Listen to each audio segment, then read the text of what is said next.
Let's take a look at a few of the options on the crop tool. If I hit the letter C to go to crop, or click the crop tool, you'll see that it instantly puts corners around the image. In many cases, I may have taken a shot I really like, and I want to have it printed, but I know I want it 8 by 10. Before we do anything to crop this image, I'll look under Image and Image Size to see what width and height I actually did get. And this is a little over. It's 10.8 by 8.1. And if I'm taking this to a Photoshop or even my local drugstore that has the machines that will print them, I don't want them to decide where to crop, what to cut out.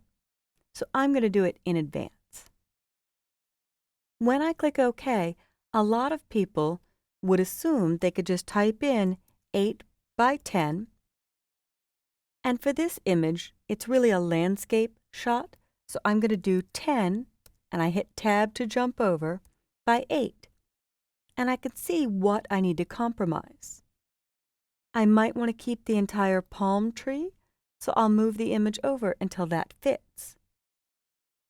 However, if I double-click to do the crop or press Return or Enter and check Image, Image Size, it's not 8 by 10.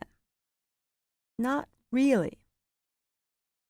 It's a ratio that if I typed 10 now, it's exactly 10 by 8. So if you used one of those machines to print your own pictures, it would scale perfectly and you wouldn't have to sit there and fiddle with it or crop. But I'm going to hit Cancel and I'm going to undo the crop. Here is the way that you get it exactly the size and resolution that you want. Most images need 300 pixels per inch for magazine quality, but a lot of those digital devices, like the ones at your local drugstore or Photoshop, only need around 225 pixels per inch, or maybe 150. But I set all of mine to 225. If I select where it says a 4 by 5 ratio is the same as an 8 by 10 ratio, the numbers with the colons in them are ratios. They're not final width and height. There are pre-saved options of 4 by 5 at 300 pixels per inch, or 8.5 by 11 at 300 pixels per inch, but not exactly the size I'm looking for. So instead of using ratio, I will select width and height and resolution. And when I do, now I can type in 10 by 8 at 225 pixels per inch. And often 150 is fine. Then I will scoot it over so I keep this palm tree in the picture.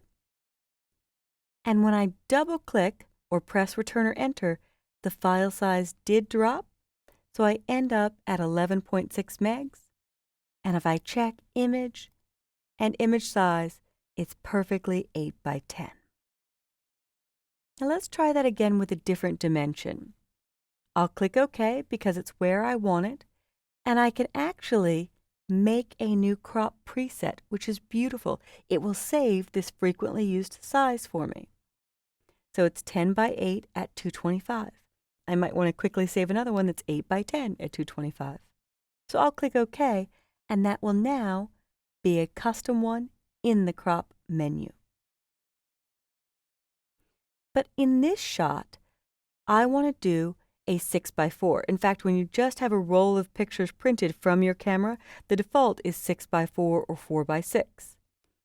And again, if I were to choose one of the ratios, 4 by 6, which is also a ratio of 2 by 3, it fits pretty well, but I have to decide, do I want to keep more of the dress in the shot and cut close to her head, or do I want to balance in between? Ideally, I should be trying to get the focal point on her face. If you use the rule of thirds, the interesting areas should be at the intersection of these guides if you split the image into thirds, horizontally and vertically. So as I crop, I may shoot for that, but let's just keep it simple for this example.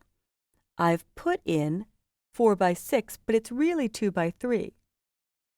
And I'm going to switch tools and don't crop. And before I do anything, I'll check image size. It's 9.7 by 16. So it's a very large image and I have room to work with. In fact, it's a 25 megabyte file. If I come back to the crop tool, it's still on my ratio of 4 by 6, and I'll just choose to crop it at the center. So I'll press Return or Enter, or double-click. Return brought up the crop bound, a double-click performed the crop, and now it only dropped to 23 megs. I didn't show you this earlier, but under image size, it went to 9.7 by 14, but it kept the same resolution, 240 pixels per inch. So I really only lost a little bit. It didn't end up at 4 by 6 or 2 by 3 because those are ratios, not dimensions. So I'm going to hit Cancel and undo the crop, and I will type in my own width and height and resolution. And I'm going to do 4 by 6 inches, a real dimension, at 225. And it's the same area I had before. I could try harder to keep that rule of thirds into play and do some cropping on the image itself to maybe get the focal point to her face, giving the eye something interesting to look at and the camera a place to rest on. Now, when I double-click or press Return or Enter, the file size dropped all the way down to 3 megabytes. Every time you cut the dimensions in half, the width and height in half, the file size drops 4 times. So if I look at image size, it is exactly what I wanted, 4 by 6 at 225. And this is a frequent size for me. So if I click OK and go to this menu for the crop tool, I can make another new crop preset that is 4 by 6 at 225. So it's important to illustrate all the controls and preset options you have for the crop tool, but also the difference between ratios and actual width, height, and resolution values.